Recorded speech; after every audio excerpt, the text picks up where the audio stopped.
Welcome to my channel. I hope कि आप सब ठीक ठाक होंगे। आज का हमारा टॉपिक है ईओबीआई पेंशनर्स मुतवज्जे हों। ईओबीआई पेंशन इजाफे के हवाले से जो केस अदालत में लगा हुआ था उसके हवाले से लेटेस्ट क्या न्यूज़ अपडेट है, आपके साथ मुकम्मल तफसीलात शेयर करेंगे।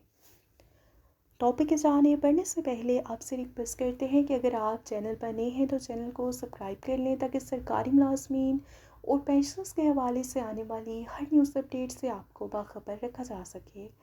तो बढ़ते हैं आज के टॉपिक की जानिब। ईओबीआई पेंशनर्स के हवाले से ब्रेकिंग न्यूज़ अपडेट आपके साथ शेयर करते हैं।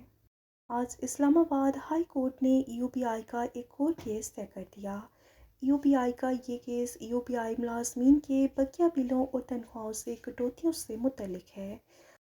फाजिल जज ने रिमार्क्स किए हैं कि इस मामले को जल्द अज जल्द हतमी शक्ल दी जाए और रिपोर्ट 2 मई 2024 से पहले अदालत में पेश करें और अब 2 मई इस केस की तारीख मुकर्रर की गई है। लतीफ़ भट्ट और चौधरी मोहम्मद अशरफ ईओबीआई मुलाजमीन के खिलाफ रिपीटिशन दायर की और उन्हें बहुत ज़्यादा तनख्वाहें और दीगर अलाउंस मिल रहे हैं जिसके वो मुस्तहिक नहीं हैं और रिपीटिशन नंबर है 3202/2022 टाइटल चौधरी मोहम्मद अशरफ वगैरह बमुकाबला ईओबीआई वगैरह।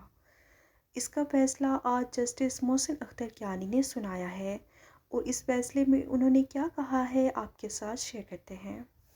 इस्लामाबाद हाई कोर्ट ने ईओबीआई के इस केस को मुस्तरद कर दिया है और ईओबीआई मुलाजमीन के हक़ में फ़ैसला सुनाने का ऐलान किया है।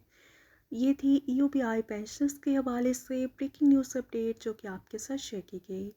वीडियो को लाइक और शेयर कर लीजिए। मिलते हैं नेक्स्ट वीडियो में, तब तक के लिए टेक केयर। अल्लाह हाफिज़। अल्लाह निगहबान।